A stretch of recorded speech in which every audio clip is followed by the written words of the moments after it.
वो निकल कर आ रही है। एक और हिंदू पर हमला किया गया।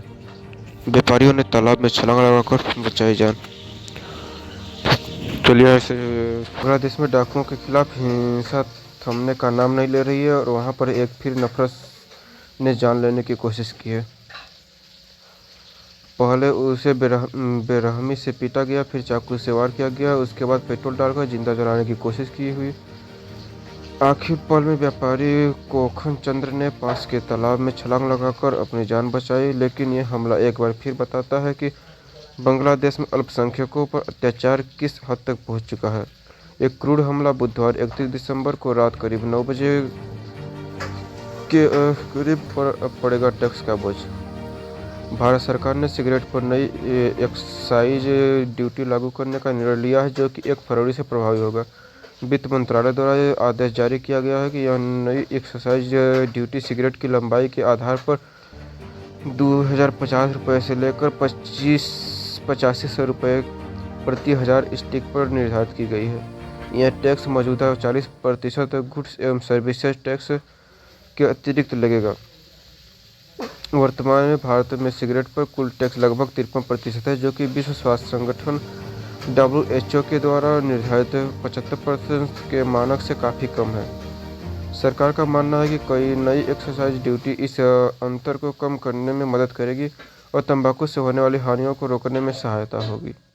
नए साल के पहले दिन स्विट्जरलैंड में हुए बम ब्लास्ट पर पुलिस का बयान आया कि पुलिस के मुताबिक इस ब्लास्ट में 40 लोगों की जान चली गई और 100 से ज़्यादा लोग घायल हुए। दूसरी तरफ किसी हमले आतंकवादी धमाके के एंगल को नकारा भी गया है। स्विट्जरलैंड पुलिस के मुताबिक न्यू ईयर पर स्विस बार में हुई घटना में 40 लोगों की मौत हुई और 100 से ज़्यादा घायल हुए। और इसके आगे एक और बड़ी खबर निकल कर आ रही कि हिंदू सम्मेलन में सामाजिक एकता संघ प्रमुख मोहन भागवत का संदेश है कि भेदभाव छोड़िए और सबको अपना मानिए। छत्तीसगढ़ की राजधानी रायपुर में आयोजित हिंदू सम्मेलन में राष्ट्रीय स्वयंसेवक संघ RSS के प्रमुख मोहन भागवत ने समाज, राष्ट्र और परिवार से जुड़े कई अहम मुद्दों पर अपने विचार रखे। उन्होंने कहा कि संघ का उदय नागपुर की एक छोटी शाखा से उदय हुआ था, जो आज पूरे देश में फैल चुका है। में कनाडा की वैंकूवर से दिल्ली आ रही एयर इंडिया की एक फ्लाइट को देरी का सामना करना पड़ा था। अगली खबर निकल कर आ रही है काशी से कटरा तक नए साल का जश्न मनाए। नए साल पर सूरज उगते ही पूरी दुनिया खुशियों में डूब गई। दुनिया भर के लोग देर रात तक जश्न मनाते रहे। वहीं भारत में भी लोगों ने धूमधाम से नए साल का स्वागत किया। जश्न के साथ साथ आस्था भी अद्भुत संगम दिखाया है कि बंगला को स्लीपर वंदे भारत की मंजूरी दे दी गई। देश की पहली स्लीपर वंदे भारत ट्रेन गुवाहाटी से लेकर कोलकाता तक चलेगी।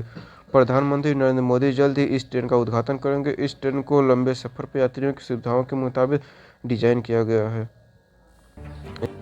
सत्ता की पटरी पर लौटेंगे कांग्रेस या बीजेपी का दक्षिण में होगा विस्तार। पूर्व से दक्षिण तक चुनावी जंग। साल 2026 कांग्रेस और बीजेपी दोनों के लिए सियासी तौर पर काफ़ी अहम है। बीजेपी के सामने अपने सियासी विस्तार को बढ़ाने का चैलेंज है, तो कांग्रेस के सामने अपने ट्रेन को फिर से पटरी पर लाने की चुनौती है। इतना ही नहीं, लेफ्ट के सामने अपने आखिरी दुर्ग को बचाए रखने की टेंशन है, तो ममता बनर्जी के लिए भी किसी अग्नि परीक्षा से कम नहीं है। देश के राजनीति लिहाज के साल 2026 काफ़ी अहम है। महाराष्ट्र के CMC सहित 19 महानगर पालिका में चुनाव हो रहे हैं, तो अगले कुछ महीनों में पश्चिम बंगाल, असम, तमिलनाडु, केरल और पांडुचेरी में विधानसभा चुनाव होंगे, जिसमें सभी दलों का कुछ न कुछ दांव पर लगा हुआ है। इन पांचों राज्यों के चुनावी नतीजे भविष्य की दशा और दिशा तय करने वाले हैं। लेकिन बीजेपी के अगुवाई वाले NDA और कांग्रेस नेतृत्व वाले विपक्षी इंडिया प्लाग दोनों के सामने सियासी चुनौतियां हैं। बीजेपी के सामने सिर्फ असम की सत्ता को बचाए रखना ही नहीं, बल्कि अपने सियासी विस्तार के लिए खुद को साबित करने का साल है, क्योंकि इस तरह से कमबैक किया गया है।